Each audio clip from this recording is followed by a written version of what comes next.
आपने मंदिर, जैसे गुवाहाटी के मंदिर की बात करी ना, जी। तो मेरा मंदिर जाना बहुत ज़रूरी होता है अक्षर जी।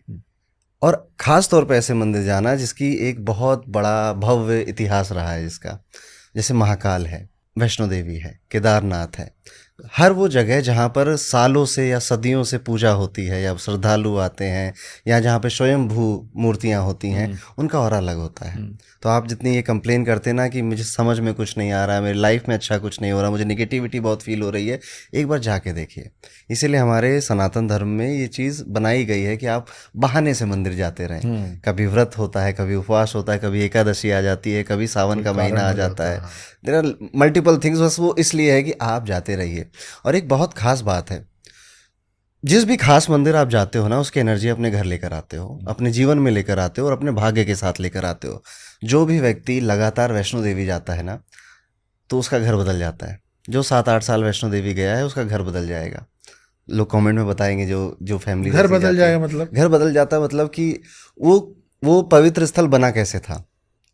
छोटी सी थी माँ दुर्गा, वो भैरव बाबा से भाग रही थी, छुप रही थी, अपना स्थान बदल रही थी। हम्म। ठीक है, फिर जाकर वो गुफा में बैठ जाती हैं। तो ये एनर्जी है, ये कहानी है, ये पटकथा है उस पवित्र स्थल की। तो जब आप जाते हो ना, तो यही कहानी अपने साथ लेकर आते हो। हम्म। इसी कहानी का जो भार है वो अपने भाग्य में लेकर आते हो।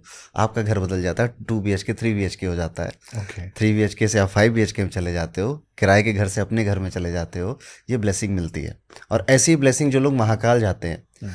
महाकाल वो लोग ज़रूर जाएं जिनको लगता है कि अब इसके आगे मुझे कुछ समझ नहीं आ रहा है, हम्म। इसके आगे क्या होगा मुझे कुछ नहीं समझ में आपका आएगा। अनुभव ठीक बताइए है, जब आप गए थे मैं तो। महाकाल गया था 2022 में। ठीक ठीक है, है। तब बहुत छोटा छोटा सा ही नाम था, ठीक है, हमारा काम में। और नहीं समझ में आ रहा था कि और हम क्या करें आगे। ठीक है, पर मेरा बर्थडे भी पड़ा था उस समय, इत्तेफाक से सावन का सोमवार भी पड़ गया था। तो वहाँ पे मतलब गए। आपका जन्मदिन आने वाला है? हाँ जी, मेरा अगस्त में बर्थडे होता है। ठीक है, ओके। तो सावन के सोमवार में वहाँ पे गए थे। और एज़ यूजुअल सावन में बहुत भीड़ होती है। ठीक है, और असली आपकी परीक्षा आपकी भक्ति की उसी समय होती है कि आप कितना पेशेंस रखते हो। कई लोग, मेरे घर में भी कई लोग थे, मामा फैमिली से भी साथ में गए थे, अरे हम नहीं जाएंगे, इतनी भीड़ है। ये हम्म। वहाँ पहुँचने के बाद ये होता है लोगों को हम्म। कि बहुत भीड़ है, ये है वो है। सुख की आदत लग गई ना बहुत ज़्यादा। लेकिन जाना था, मेरी मम्मी बड़ी थी कि जाना है जाना है जाना है। तो हमने महाकाल के दर्शन करे। फिर पता चला कि शाम को नाग नागेश्वर का मंदिर खुलता है, नाग हम्म। पंचमी का दिन हम्म। था। वो महाकाल के ऊपर है। हम्म। ठीक है, और वो साल में सिर्फ एक बार खुलता है, ओके। और वो रात में खुलता है। हम्म। ठीक है, आपने अगर दर्शन कर लिए तो कर लिए, नहीं तो एक साल और इंतज़ार करो, फिर मिलेंगे उनके दर्शन। वो नाग नागेश्वर है। बताया जाता है कि 6वीं या 7वीं शताब्दी की वो मूर्ति है, वो अलग से नेट पे मिल सकती है आपको। और ज़्यादा प्रचलित नहीं है, ज़्यादा फेमस नहीं है, वहाँ के लोग ज़्यादातर जानते हैं इस बारे में। उसका मैंने 9 घंटे लाइन में खड़ा रहा मैं। नौ ठीक है, घंटे 9 घंटे लाइन में खड़े रहे, और 0.9 सेकंड के लिए दर्शन हुआ, और उतना ही क्या काफ़ी बात था। कर रहे यस, उतना ही काफ़ी था। सोचिए, आज मुझे ये कहानी याद है ना, आज मुझे नाग नागेश्वर याद है। हैं? नौ ठीक है, घंटे खड़े नौ थे? घंटे नौ अरे घंटे लाइन में बाबा। खड़े रहे। एक अच्छा खासा था। और फिर वो जैसा होता है, चलो चलो आगे बढ़ो आगे बढ़ो, हाँ। उतने पॉइंट के लिए सेकंड हुआ। पर उसके बाद जीवन काफ़ी बदला। अच्छा। काफ़ी चीज़ें जो नहीं समझ में आती थी वो समझ में आने लगी, अपॉर्चुनिटीज सामने से आई। तो महाकाल जाने से, उस धरती पर जाने से ये फ़ायदा ज़रूर होता है। ऐसा मेरा अनुभव है।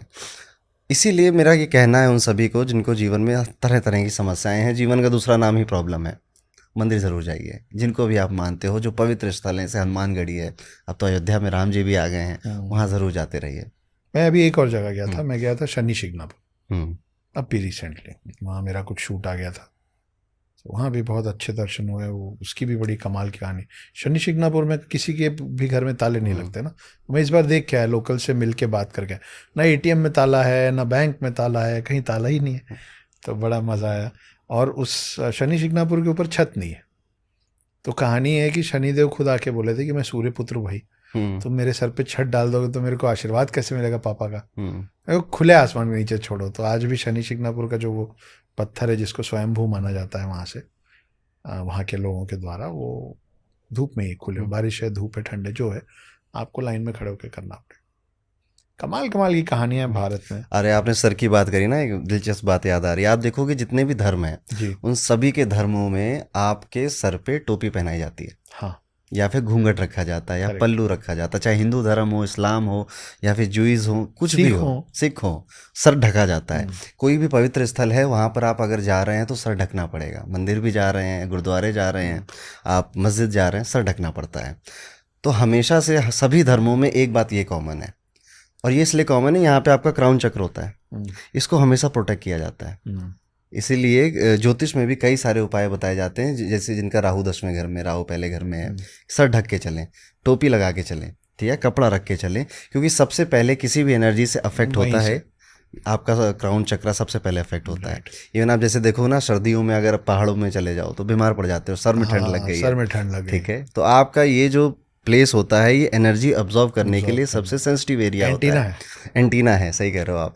इसलिए जब आप ध्यान भी लगाते हो ना, तो आप तब न सर को नहीं ढकना है, तब आपको ऐसी जगह बैठना है, जैसे पिरामिड में बैठकर ध्यान लगाने की पुराने टाइम से ये परिकल्पना चली आ रही है, उससे सबसे ज़्यादा एनर्जी आपके अंदर प्रवेश करती है, ठीक है। लेकिन जब भी आप किसी ऐसी जगह जा रहे हैं जिसकी एनर्जी आपसे हायर है, ठीक है, आपको सर ढकना चाहिए अपना, ओके। कई बार आप देखोगे, सुनोगे भी कि हम वैष्णो देवी गए, हम केदारनाथ गए, हम बद्रीनाथ गए, तो हमें तबीयत खराब हो गई। रीज़न यही है, क्योंकि वो एक हायर एनर्जी प्लेस है, आपका शरीर इतना झेलने लायक है नहीं अभी, ठीक है, तो ये हो जाता है। चलिए, by the way Arun ji बार बार बोल रहे हैं कि आप अगर विचलित हैं तो आप मंदिर जाए कीजिए, आपका शरीर झेलने लायक नहीं। ये मेरी बात नहीं हो रही, सबकी बात हो रही। सावन की बात करते हैं अक्षय जी, ठीक है। सावन का कोई अनुभव है आपका? सावन का बहुत सारा अनुभव है अरुण भाई, क्योंकि बहुत साल इंदौर में बिताया हूँ, उज्जैन बगल में है, तो आसपास जहाँ जहाँ से भी लोग आते हैं, कांवड़ यात्रा जो निकलती है वो 2 लोटा टांग के और हर हर महादेव करते हुए हजारों की भीड़, जत्था, पूरे सावन में लोग चलते हुए जल कहाँ कहाँ से जल ले लेके आते हैं। तो बड़े पास से देखा हुआ है। उज्जैन इतने करीब है कि कई बार गए हुए हैं, पर हाँ, नाग नागेश्वर वाले मंदिर का दर्शन मैं अभी तक नहीं कर पाया हूँ। अब अगली बार कोशिश करूँगा। तो यही सुना है हमेशा सभी लोगों से कि शिव जी इस 1 महीने बहुत प्रसन्न रहते हैं, उनसे इस महीने जो मांगा जाए, मतलब ये वो वाला जैसे राजा वाजा नहीं होते थे कि कुछ अच्छी खबर है तो ये लो लेके जाओ, तो उस मूड में रहते हैं कि अभी जो व्यक्ति जो मांग ले, और पानी चढ़ाने की अपनी कहानी है ही कि क्यों चढ़ाया जाता है। तो पूरे सावन सोमवार में लोग अपने अपने तरफ से पानी लाते हैं और उन पे अर्पण करके अपनी अपनी मान्यता रखते हैं। ये माना जाता है कि ऐसे भी शिव जी तो बेचारे भोले हैं, सबकी मान लेते हैं, लेकिन इस समय ज़्यादा जल्दी से मान लेते हैं।